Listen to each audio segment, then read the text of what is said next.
So, good morning, everyone.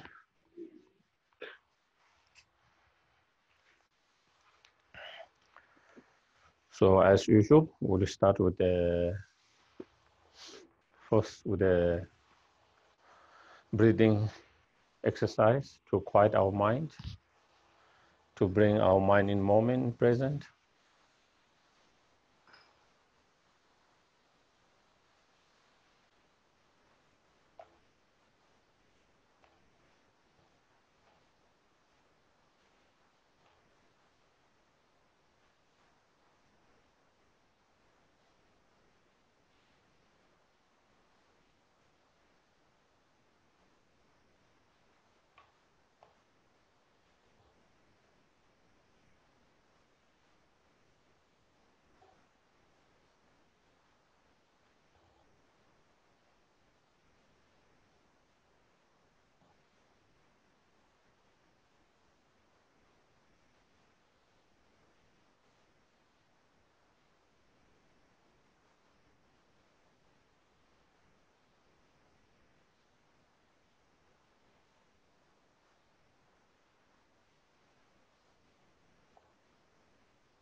Then we can try to think,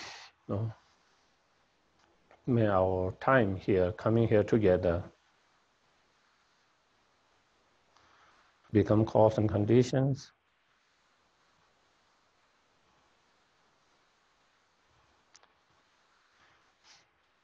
to improve our loving kindness, compassion,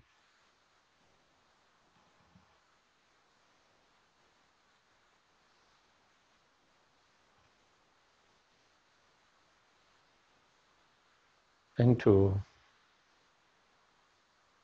generate more wisdom,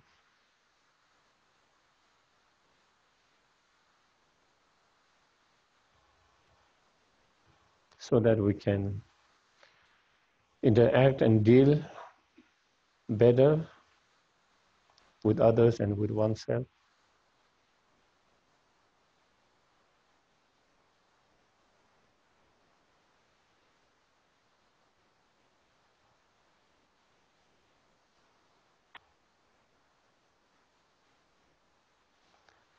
And through cultivating and improving those inner positive qualities, so we can be more help, more benefit, more service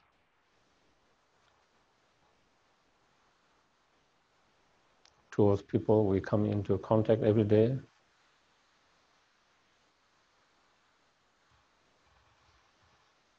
and all the humankinds, all the animals, all the sentient beings, as much as we can, directly, indirectly.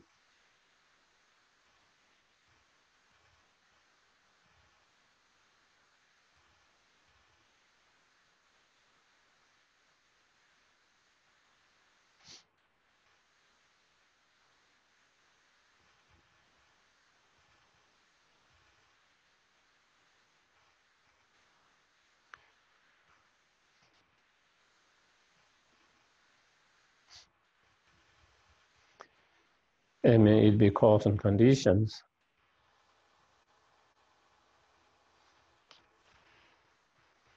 to reduce and overcome those negative emotions, destructive, negative, harmful emotions, such as strong anger, hatred,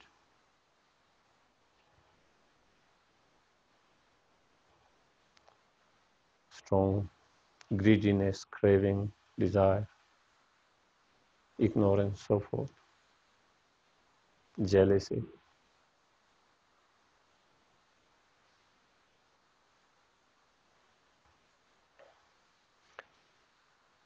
So that we can find more peace in our heart, more calm, peace,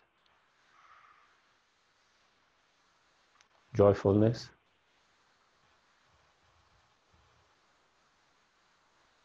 in our heart, in our life,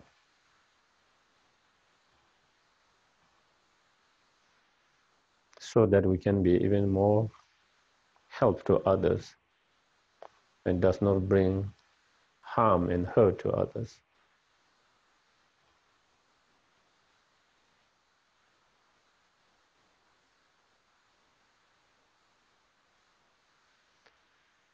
And may it become cause and condition to actualize our own potential, the fully awakened state, as soon as possible.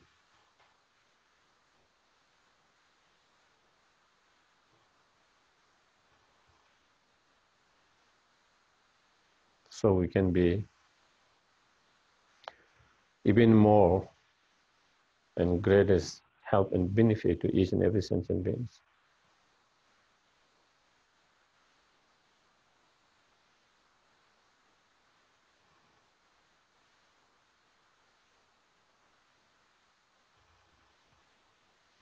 Okay.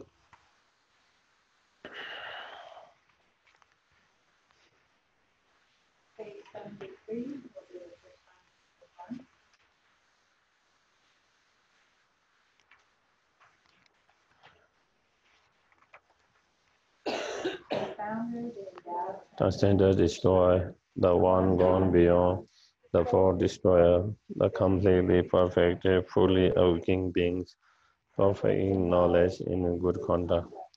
Sukhada, know the world, supreme guide of human beings, became teacher of gods and human beings. To you, the completely and fully awakened one, the immortal standard destroyer, the glorious conqueror, the subduer from the Shakya clan. I prostrate, make offering, and go for refuge. Page 75, second verse. The Supreme Buddha, homage to the Dhamma refuge, homage to the great Sangha, to all three ever devout homage, to all worthy of respect, bound with bodies as many as all realms, Adams, in all aspects, with their supreme pay, I pay home. Do not commit any non-virtuous actions. Perform all the perfect virtuous actions. Subdue your mind thoroughly. This is the teaching of the Buddha. A star and visual aberration, a flame of lamp, an illusion and drop of dew or bubble, a dream, a flash of lightning, a cloud. See conditioned things as such.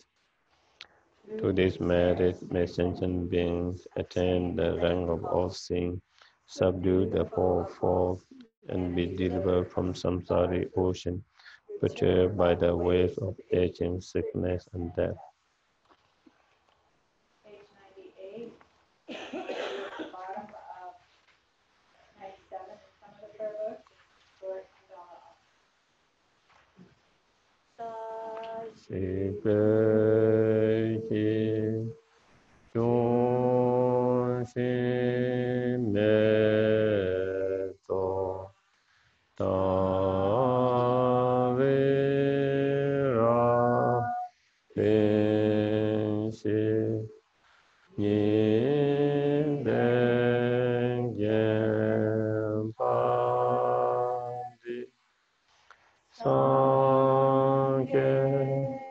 Shintu mide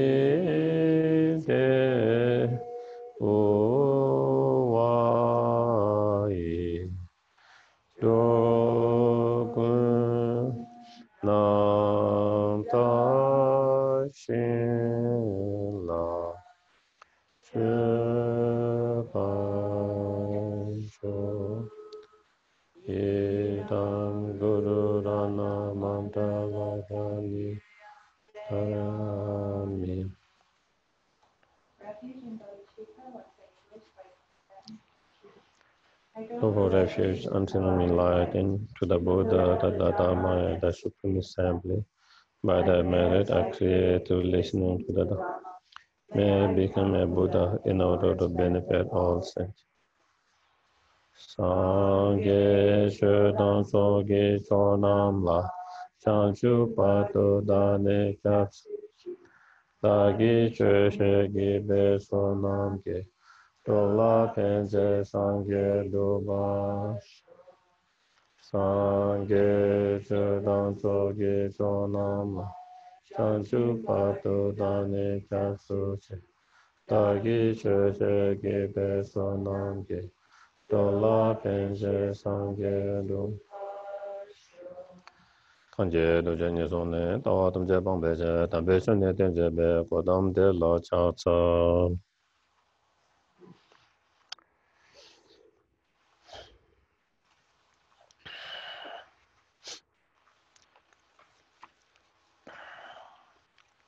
So, as I have been saying constantly every time, and again, just to remind,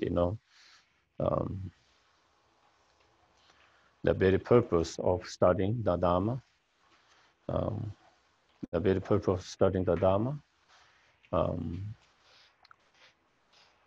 whatever form of meditation practice that we engage into, always should be directed towards reducing those harmful and destructive, negative emotion, thought, feeling, and how to improve and increase those positive, helpful, positive thoughts, feelings, emotions. Those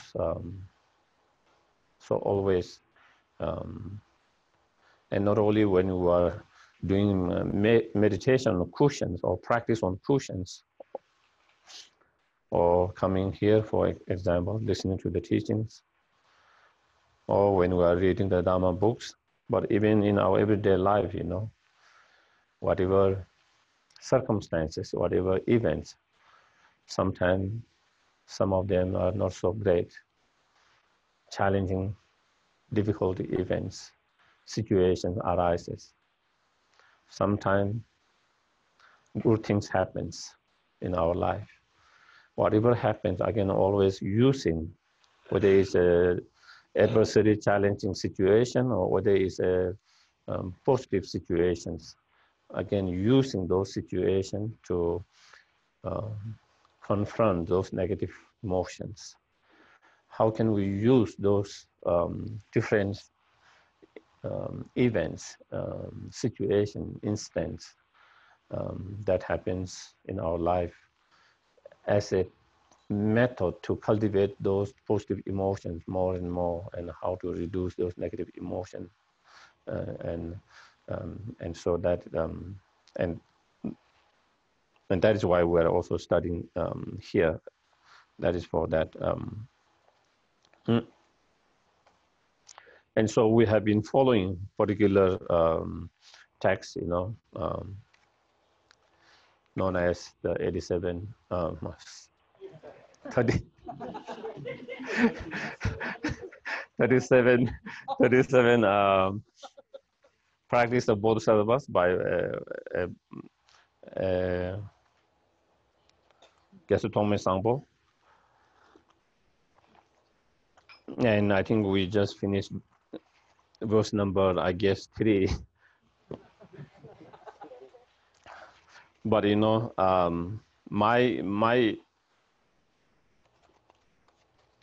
my way of thinking is we don't have to rush to finish it, even though sometimes you would like to finish it instead of going forever.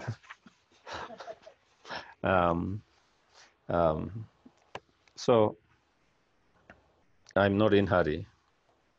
So I think it is taking much more time than that you would imagine. So then we are on verse number 4. So the verse number 4, again we have been talking, about the Bodhisattva practice. The Bodhisattva practice is to develop loving kindness, compassion, and bodhicitta mind, the awakened mind of bodhicitta. On the basis of cultivating those loving kindness, compassion, and bodhicitta mind, then being more help, more benefit to sentient beings, including oneself, because one is sentient beings too. So not only others, but oneself. So to all sentient beings, as much kind as possible, as much as compassionate as possible, as much as helpful as possible, so that. And then in order to cultivate loving kindness, compassion, and in order to develop bodhicitta, and in order to be more compassionate, more kind, more caring for oneself and others, there are certain obstacles, internal obstacles. And those are the defilements, the delusions. And so the more stronger defilements, delusion we have, the more difficult is to develop those positive qualities, inner qualities, and to be more kind, more wise. And when we overcome those defilements, then we overcome the internal obstacles, interference to develop those positive qualities. And so therefore, we have to overcome those negative emotions, reduce and overcome them as much as possible. And so, and one, attachment is one of things, When we are attached, we have an attachment, then that attachment makes our mind partial, biased, discriminating. And the love and compassion that we are trying to develop for the Bodhisattvas is something unbiased, unpartiality, undiscriminating love and compassion that embrace everyone's, all sentient beings. When we have attachment, then it becomes very biased. Our mind becomes very biased, very partial. And that is the obstacle to develop unbiased, undiscriminating love and compassion.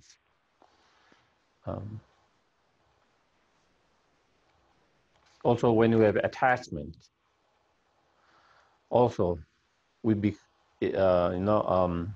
our love and compassion become limited in a sense, because it is the love and that kind of attachment come with some kind of projections, projected by your own mind, your attachments and expectations and condition there. And the love and compassion that the Bodhisattvas develop is unconditional. In order to have bodhicitta mind, we need to have unconditional love and compassion. In order to have unconditional love and compassion, then we have to overcome that interferes with that. And attachment is one of the emotions that interfere with this unconditional love and compassion. With attachment, there's always conditions, expectations. And so we have to go beyond that. And so therefore, the less attachment we have, the more better foundation, better ground we have to develop unconditional love and compassion. And so here, through the practice of recollecting and meditating on impermanent, then letting go of attachment, all kind of attachment, and especially attachment to, here in these verses, attachment to this life, and the experience of just this life. So that is where friends who have been close for a long time separate, And so it's talking about impermanence. You know, all the compounded phenomena, as Buddha said, you know, in his declarations of the four seals, all compounded phenomena are impermanent. That is the one of those four great seals. And so here is similar. All the conditions or compounded phenomena are in the nature of impermanent, transitory, in the nature of changing. That is their nature. That is how their nature, you know. That being the case, you know, so therefore, you know, here he's saying our families, friends, especially families that we have known since our birth, the families and friends with whom we have been together for a long time and to whom we are very attached to, you know, they do not last forever. Neither will last forever, neither they last for forever.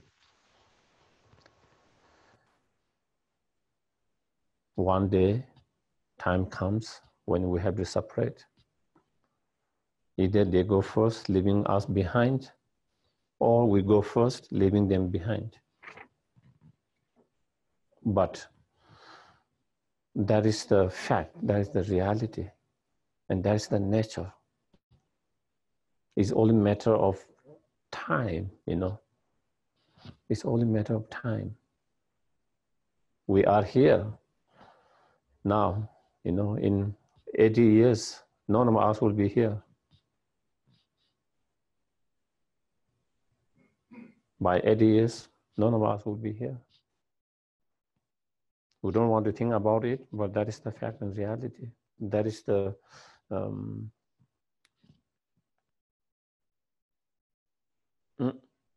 and even if we reflect on our own life, you know, people that we knew, you know, closely, some not so, some very closely, some not so closely, are no more in the world. We only have just memory of them, maybe picture of them. That's all. Some story about them.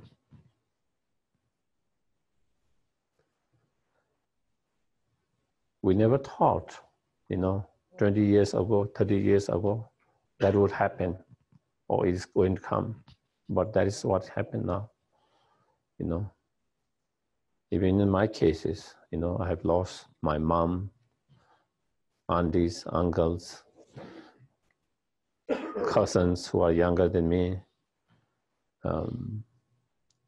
my teachers, you know, many of my teachers, especially some of my teachers whom I've studied and who are like parents to me, not only teachers, and some of really, really good friends, you know, and at a very young age, you know.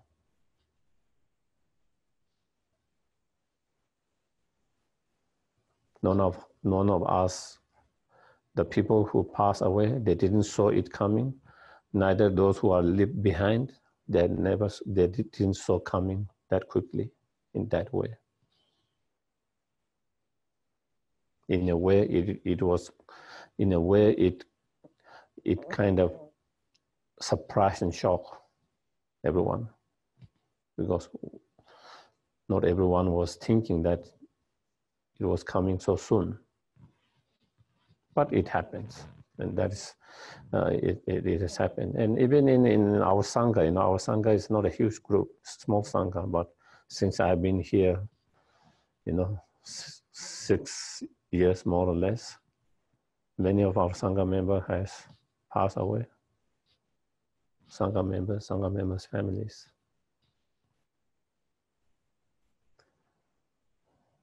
So it's not just a theory, philosophy, it's the reality, the fact. So If we are more aware of that, then we will, when it does happens for whatever reasons, we will be less shocked, and we will be less shocked, and mentally we will be more kind of prepared if we really understand that. But if you don't understand that impermanent from your heart deeply, not just intellectually, you know, then again, when things happen, again, it shocks, it overwhelms us, it shocks us. And it feels like we are not prepared for that. And therefore, we go through much more pain and difficulties. And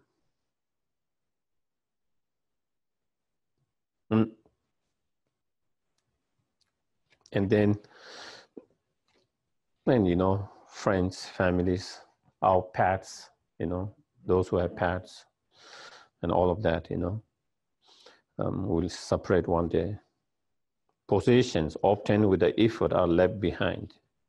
Also, all the wealth, position that we might have accumulated throughout our life, you know, whatever that, you know, we accumulate all those wealth, positions with so much of hardship,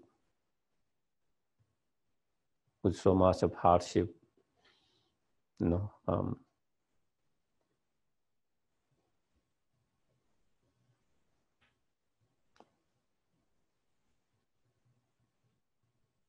with so much difficulty, so much hardship.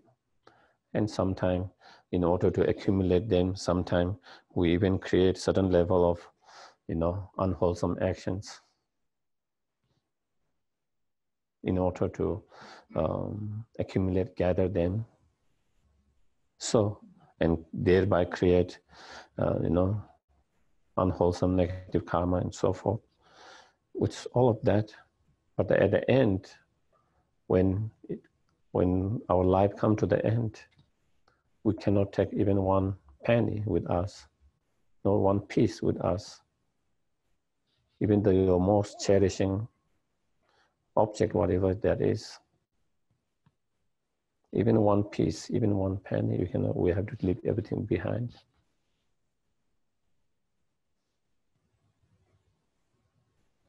There are a lot of objects probably we hope that we will be able to take with it, you know. Emotionally, maybe we have some connection with certain objects. Maybe certain objects are more valuable for you for whatever reasons. And we wish, you know, that we would be able to take that. But the reality fact is that we leave everything behind. We cannot take anything. We go empty hand. And then, so in that way, we get again separated from all these objects, wealth, positions. Not only that, the guest of the consciousness abandon the guest house of the body. Not only the positions, but even our body, whom we have been together since our conceptions in our mother's womb. Maybe not fully in that form, but the body that we had from the very beginning of the conceptions, that we had never separated so far. Even that, the consciousness, our mind at the time of death will separate from that too. So the mind, which like the traveler, guest, which travel from the past, and then renting this body as a guest house for a certain period of time. And then the consciousness of the traveler says, it's time for me to move to another place, another realms, another life forms. And then it continues, leaving behind the guest house of the body here. Even that is, we have to leave that behind. Even that we cannot take it together with us, the body that we leave behind.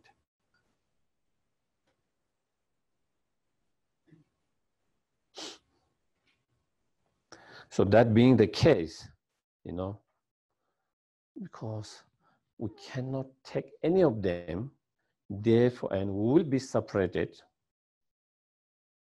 whether you want it or you don't want it.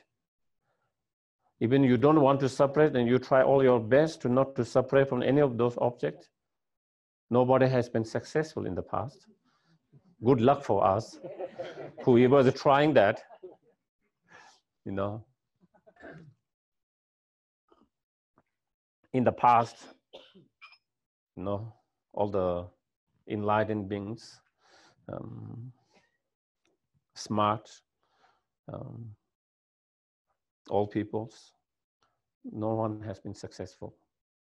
And because it's the nature of the condition phenomena. That is how it is. And so therefore, you know, which therefore something that you have to be separated anyway. So something that you are going to be separated, why should we cling and grasp, hold so tightly? You know?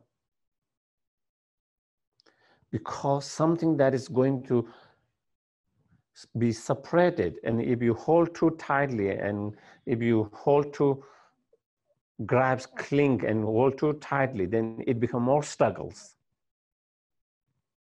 when it is separating. You know? Because there's a kind of struggle of being pushed back and forth. Naturally, it's pulling that way, okay?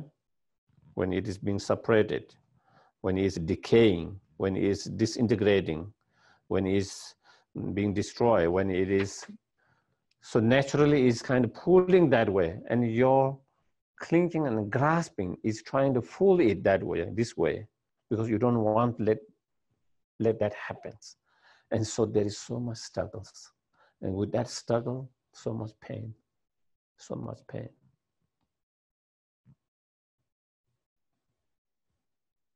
On the other hand, if you don't have that strong clinging, grasping, holding so tightly, you know, when things decay, disintegrate, separate, you can let it go easily, and you have less struggles, less pain.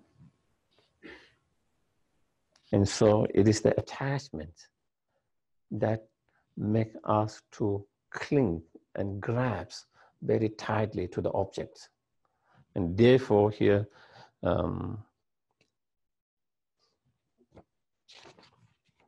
it is a practice of conqueror children to mentally renounce this life. And so therefore, mentally let go of any attachment to any object, including attachment to this life. When we have attachment to this life, you know, when the time comes for us to live this life, then we will struggle because we don't want to live. Our body says it's time to live, but our mind doesn't want to live because we are clinging to this life so strongly. And a lot of people struggle and have a very, very painful death when they have that struggle.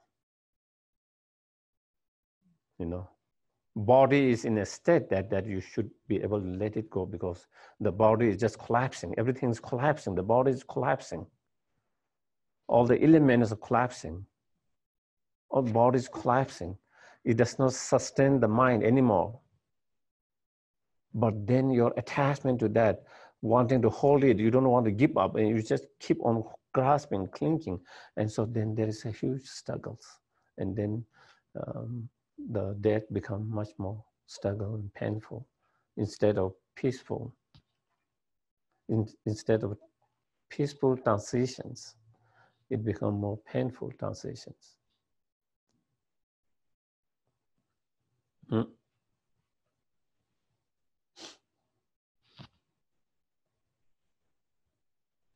So So here he explained about meditating and reflecting on the nature of impermanent. As Buddha said in one of the sutta,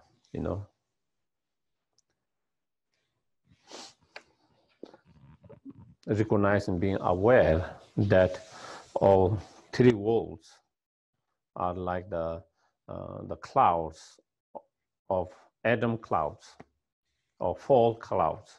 So Adam and clouds are unreliable. It comes quickly, it forms, and then suddenly it disappears. Unlike like in monsoon where it is more predictable.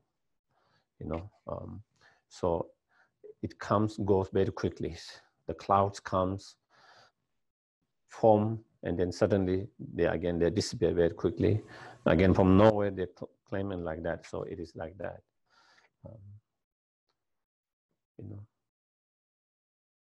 Always changing, very quickly.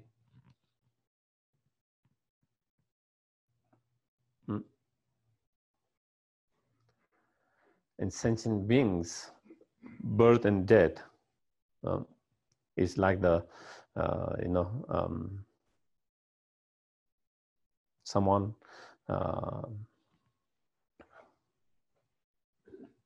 in the drama who is playing different characters each time, or who is changing the mask with each different play, constantly changing the character, constantly changing the masks in that drama. Similarly, our death is constantly changing. Death, rebirth, death, constantly changing. Not stable, same all the time. Not permanent all the time.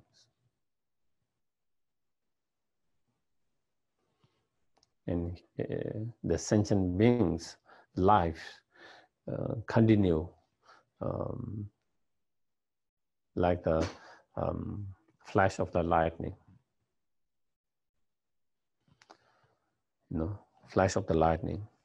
What it means is, from one perspective, if we look, we will live up to, if we have a good health, we will live up to, we have these assumptions that we will live up to 80, maybe 90, hundreds, there is that kind of assumptions. But here he is saying, life can be so short, even though it seems long, like a flash of lightning. Next moment, you are gone. Next moment, it thinks the life is so long, but then it could be just like flash of lightning. In a moment, in a few hours, gone. How fragile the life is. How unpredictable our lifespans are.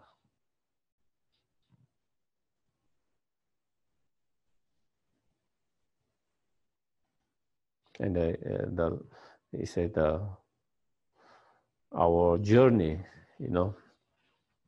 from the birth to the end of life towards the death, go very fast, like the waterfall from the big mountains.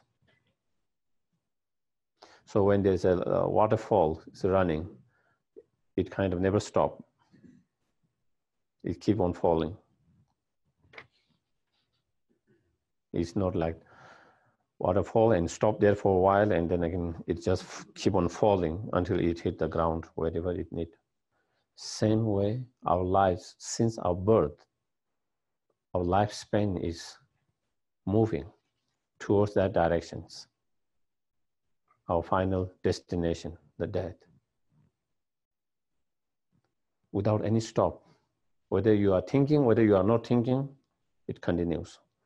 Whether you are eating or not eating, it continues. Whether you are sleeping or not sleeping, it continues. Always, 24 hours continuously.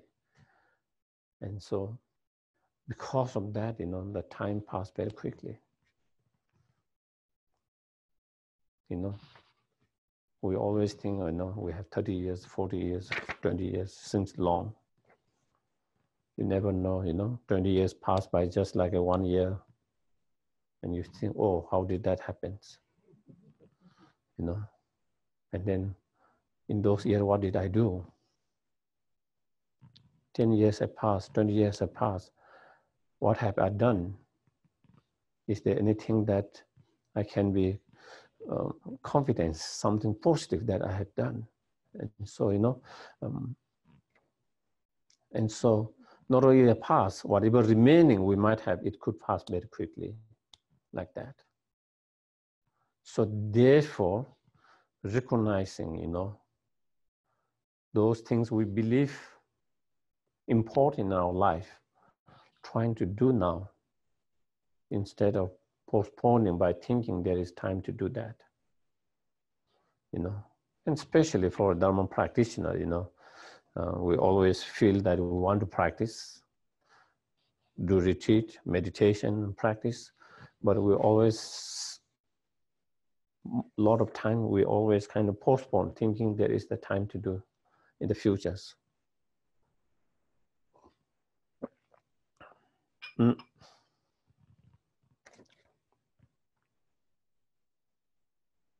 And that future we might be never to find that future. We might not be able to find that the future, the time to practice, unless we start practicing now as much as possible, whenever we get any opportunity.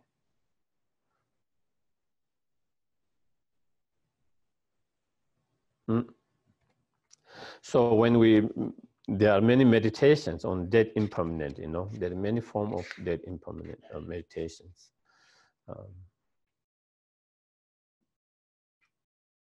There is meditation on, according to some of the Vajrayana teachings, the 8 dissolutions at the time of death. And then there are common meditation that you find in both Sutra and Vajrayana's, the Tantra teachings, where you think and visualize that you are on your final day in your bed, the final moment you are on the bed, and just imagining, visualizing that you are in the bed having your final days, and just going through emotionally, physically, how you are going through, or you might go through, that going through that. And so, and that can help us to be, and then there are analytical meditations, many others, and especially one of the very common that you find in many of the Lamrim and many teachings is there's a meditation which called, 3 root, 9 reasoning, and 3 completions. And 3 roots are like meditating death is certain. That is one point. Second point, the time of death is so uncertain. And then when the death comes, what really helps us at that moment and afterwards?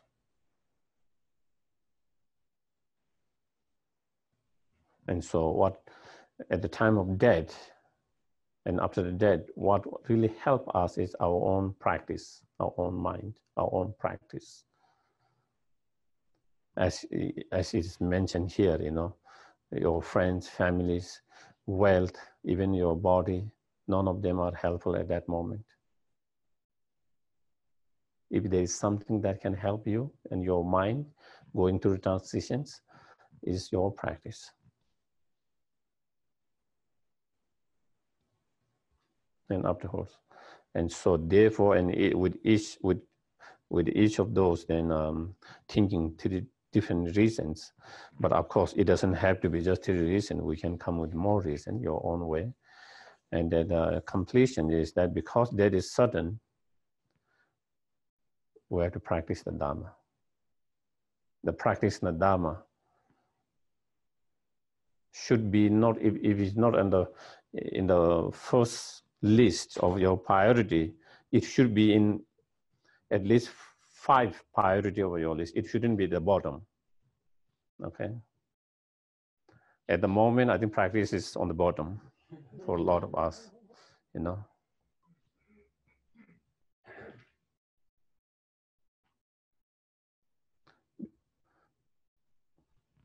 And time, so you should practice the Dharma, and because the time of death is so uncertain, unpredictable, we never know when it's coming. So without postponing, we should practice the Dharma immediately. Immediately, try to practice. Immediately, whatever we have learned and know, whatever, you know, whatever little meditation practice that we have learned, we try to apply that every day as much as possible, without postponing, as much as possible.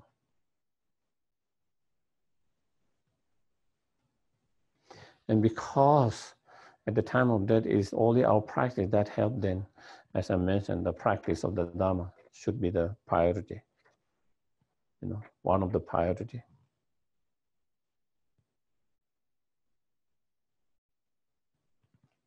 And you know, and again, I have mentioned many times, because when we use the practice of the Dharma, what Dharma means, you know, Dharma means confronting those negative emotions, you know, applying antidotes through different meditation and practice towards those destructive negative emotions, and to increase and improve those positive emotions. That's what working with our mind. That is the true essence of the practice of the Dharma. And so if you do that, you know, if we really work with our mind, you know, if we work with our mind,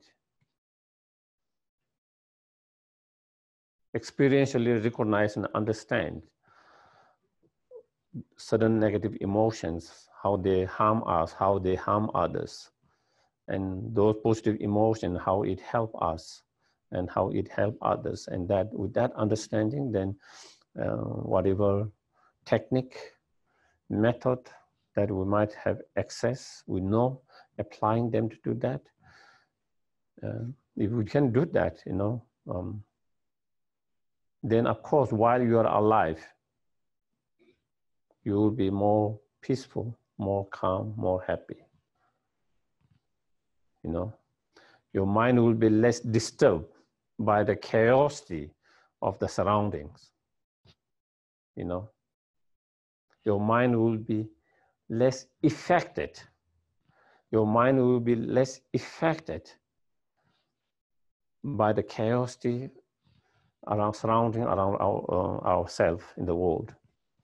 You will be able to keep your mind, despite all the chaosities, despite everything seems collapsing around you externally. Even though everything seems collapsing, but still you can keep your mind still peaceful, calm,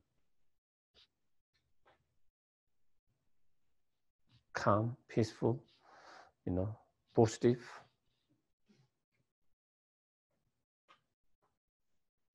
And thereby it makes your life much more happier, easier.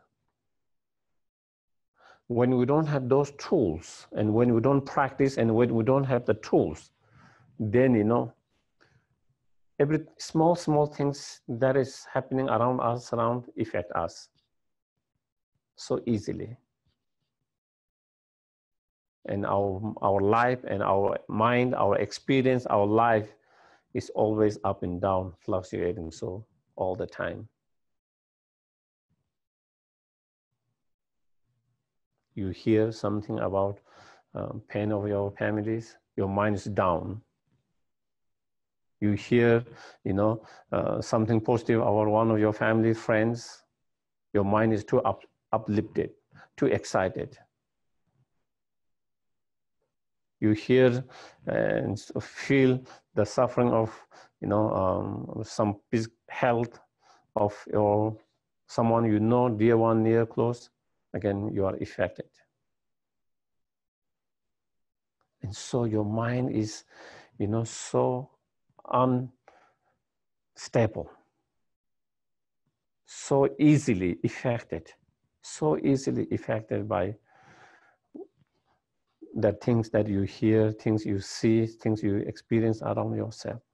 And that is why, but if you have a strong practice, that wouldn't be the case. You will be able to keep certain level of stability while you feel the pain and suffering and grief. But at the same time, there is certain level of stability. At the same time, there is certain level of peace. At the same time, there is certain level of calmness.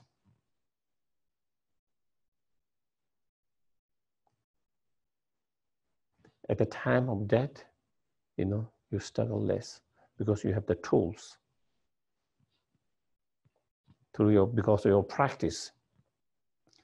Whatever physically, that you might be going through, and emotionally, whatever that different things that might manifest and arises, whatever that is happening, because of your practice, you have certain tools to deal with them. Because of those tools, you struggle less than those who doesn't have tools. Stronger practice, you hardly have much struggles.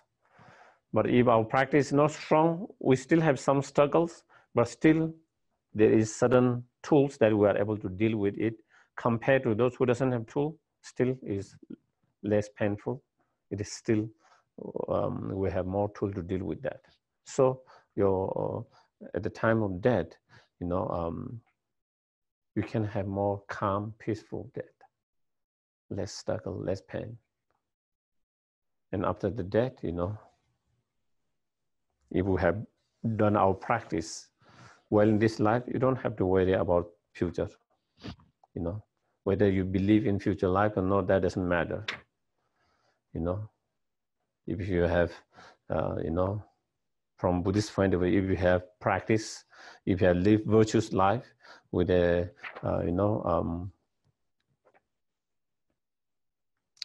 positive state of mind, and that way, you will have a better rebirth. You will have better rebirth.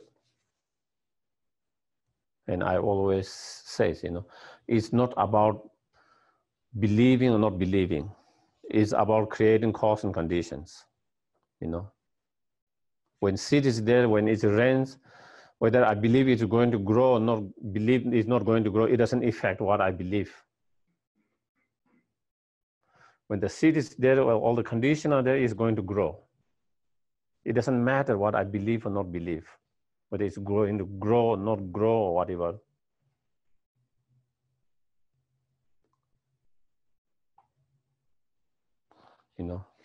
In terms of that.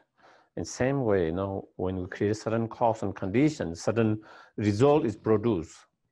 And so it doesn't believe on what you believe, but it depends on what cause and condition you create, or what kind of that. And so therefore,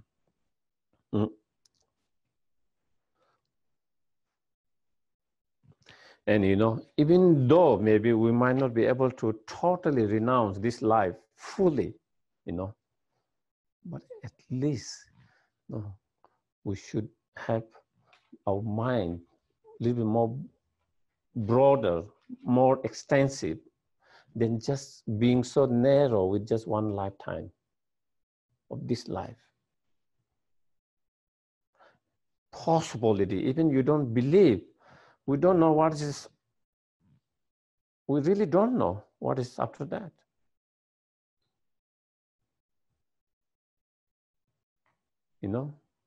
Of course, what happens after death, there is so many different views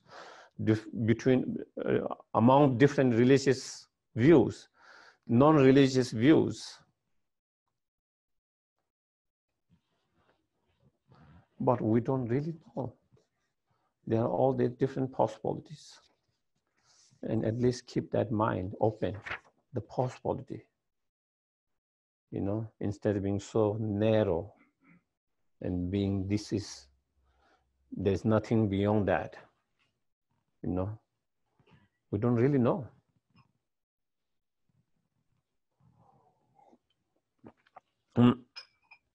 So instead being so, our mind being so narrow with just this life and happiness of this life, but to be able to have your mind open to, you know, the happiness of futures, happiness of liberation, happiness of fully enlightenment, all of that. And so when you have that open to your mind, then you know, we will be able to think about those things and to be able to contemplate on those things and to be able to direct our mind toward about that things. And so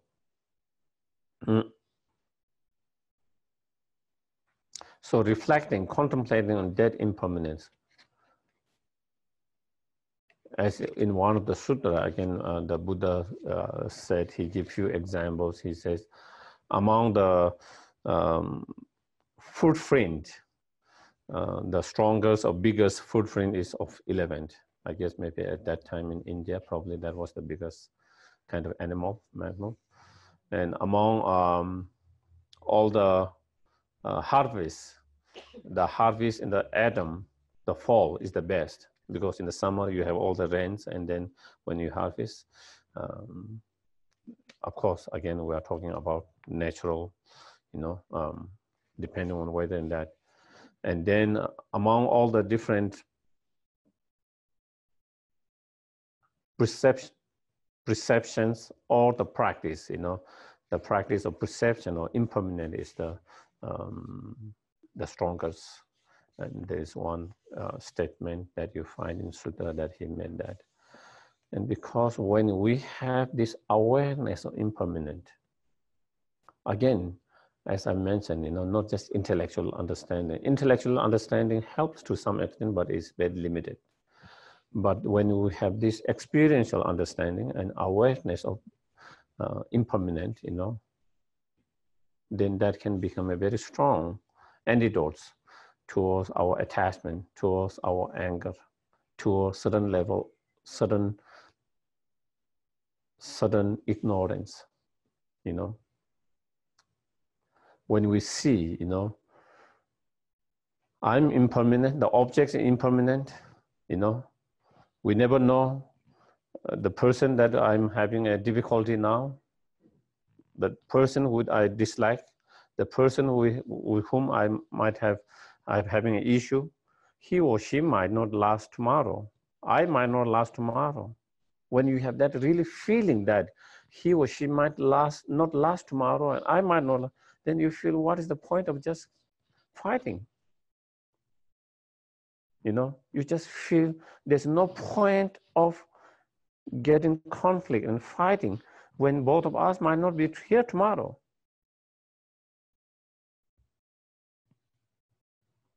In same way, when you feel, you know, the object might not be tomorrow, I might be tomorrow, and then you feel that what is the point of being so strongly attached to it, so strongly clinging and grasping to it?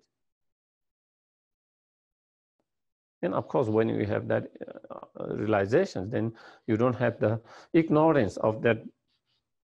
Those compounding phenomena are permanent and holding that they are going to last forever. You know, believing that I will live again 40 years, that might be totally ignorant. Do you get it? If I recognize that impermanent, then I don't have that kind of misconception, that kind of take granted that I will live 40 more years because maybe of my age, because of my present health issues. There is this assumptions and taking for granted that I will live kind of 40 more years, 30 more years, you know. That could be total ignorance, misconceptions. And so when you have that impermanent realization, then you don't have that more. On the other hand, you feel, you know, today might be the last day, you know. And when you have that feeling, you know, today might be the last day, you know,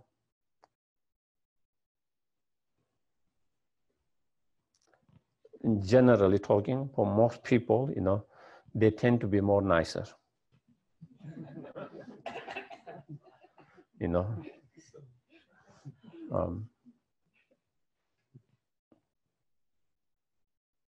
Because I think, again,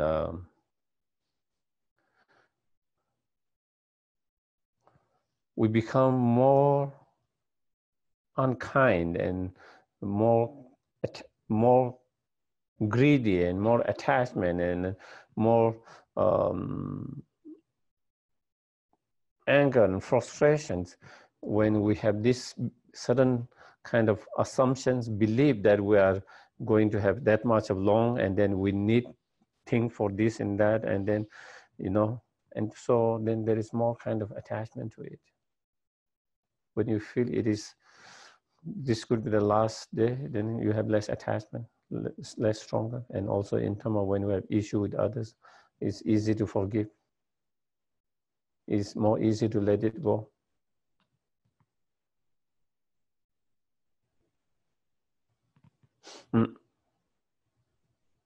So that could have a very strong impact in our life.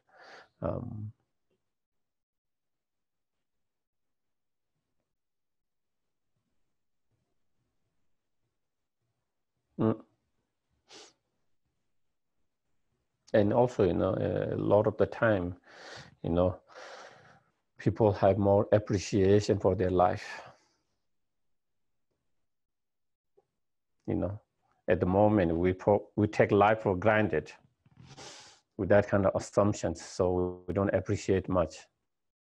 But someone who come almost from the dead, who almost had dead and who come, they really appreciate the life. How long that appreciation will last, that is another matter. Then they forget how close the dead was. Do you get it? But as long as they have this feeling how close death was, they have much more appreciation about even just being alive. Just being alive, even though they might have other problems, that doesn't bother them. They are so grateful they are just alive because the death was so close.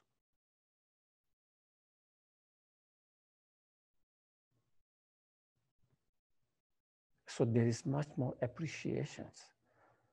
And so when we have this realization that it is like that, it is almost like, someone who came from the almost dead, And so therefore, they have much more better appreciation, grateful for about life, if nothing else, just being alive itself. And so from that perspective, again, your life will be more kind of positive, more enjoyable. At the moment, our life is full of complaint every day, full of complaint every day. How things are not right all the time. How things are not going right all the time, And so then, with that kind of complaining mind all the time, there's not much joy. There's not much joy. On the other hand, if your mind, if your brain, if your cell is full of that feeling, grateful, gratitude, and all thankful and all of that, you will be much more happier. Your mind will be much more happier. You will be much more happier. Despite some of the challenges that we might encounter in the life, that will not overwhelm your happiness,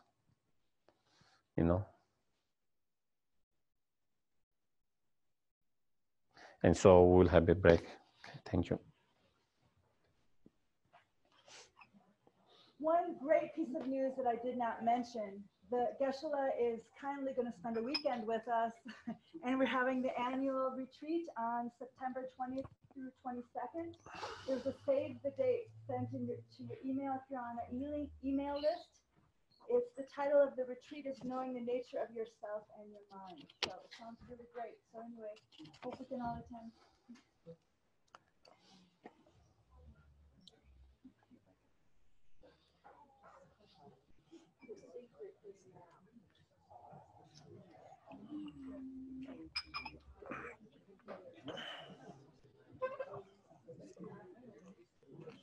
Thank you.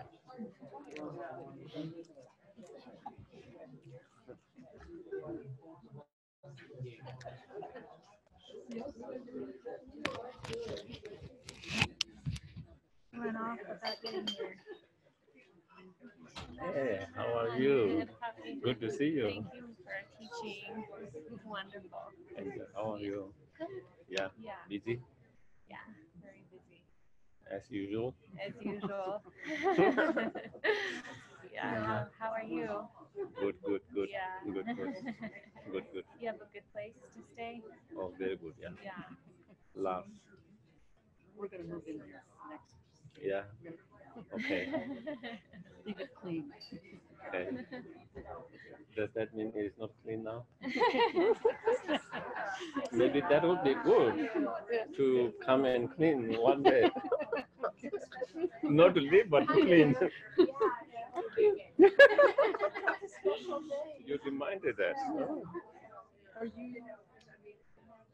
I was thinking of going to Plaza to get some. What do you call it? What is it you like? Huevos rancheros. Uh-huh. Would you like to go or you? Who and who? Hmm? Up to the teachers? Mm-hmm.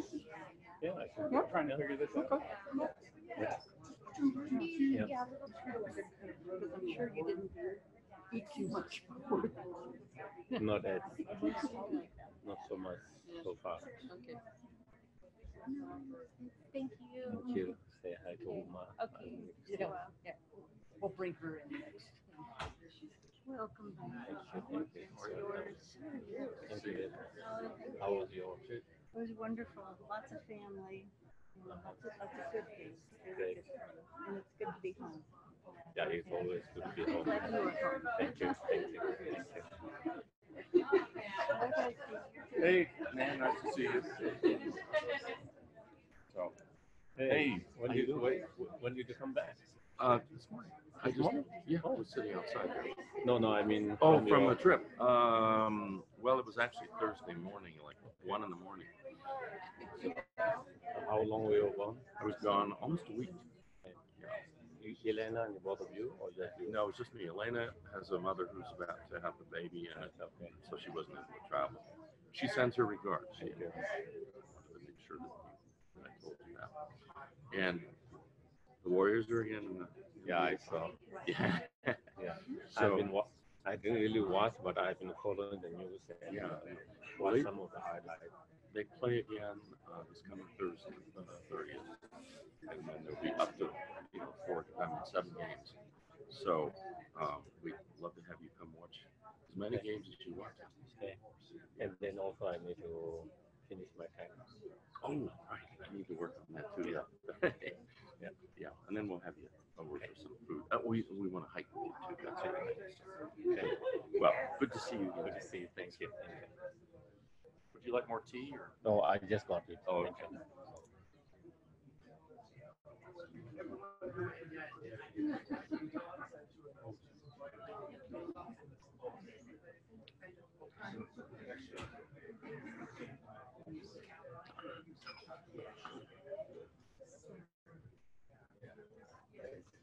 Yeah.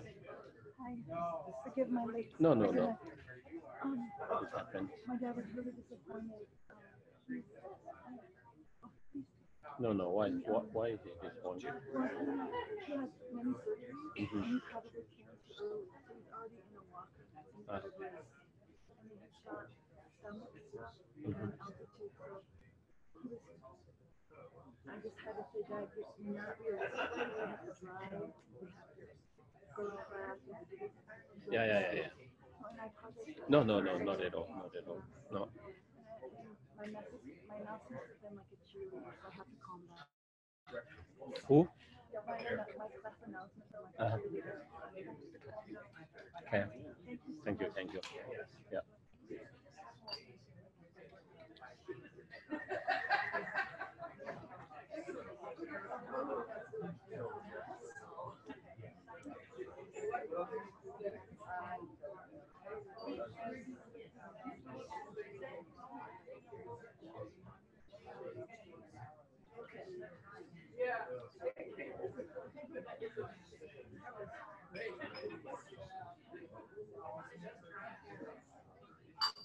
Who brought Yes. Take Tony? it, get no, because Tony's not here. Who would be your next one? I have no idea who Yeah, might you be. do. Think about it. You? Yeah. You like it? Want a little more? No. So I guess I don't think you're meeting anyone. Judith's gonna take you home instead Oh. of me, or somebody else gonna take you. No, I think Tina is going to take me. Tina? Yeah. Oh, okay, good. Okay. Yeah. Because I just need to stay here. I have a couple things I have to do. So. No. Before class I didn't have, but not now. Is that Tina's daughter? Yeah. Yeah. No, take you somewhere. Yeah. Okay. Hey. I was now.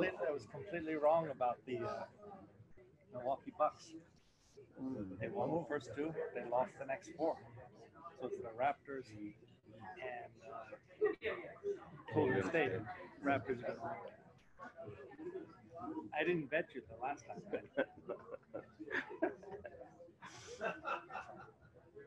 I'm in the older clubs. Okay. It's very, very nice out there. Yeah, yeah. Too crowded. No, my sister called just as I was coming over here. Shall I do this? Yeah. Slowly. Yeah. Sure you don't want a little more? No, no, I'm good. Thank you.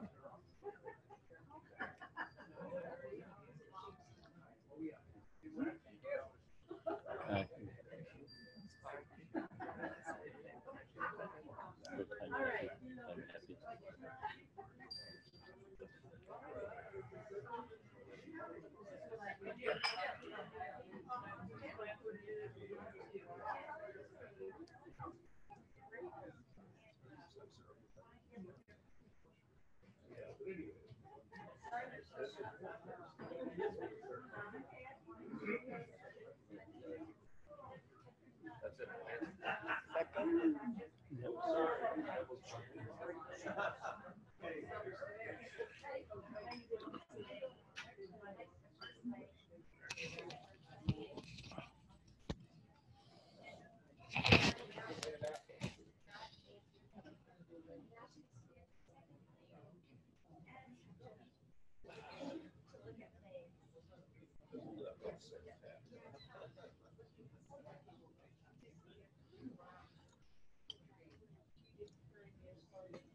happy.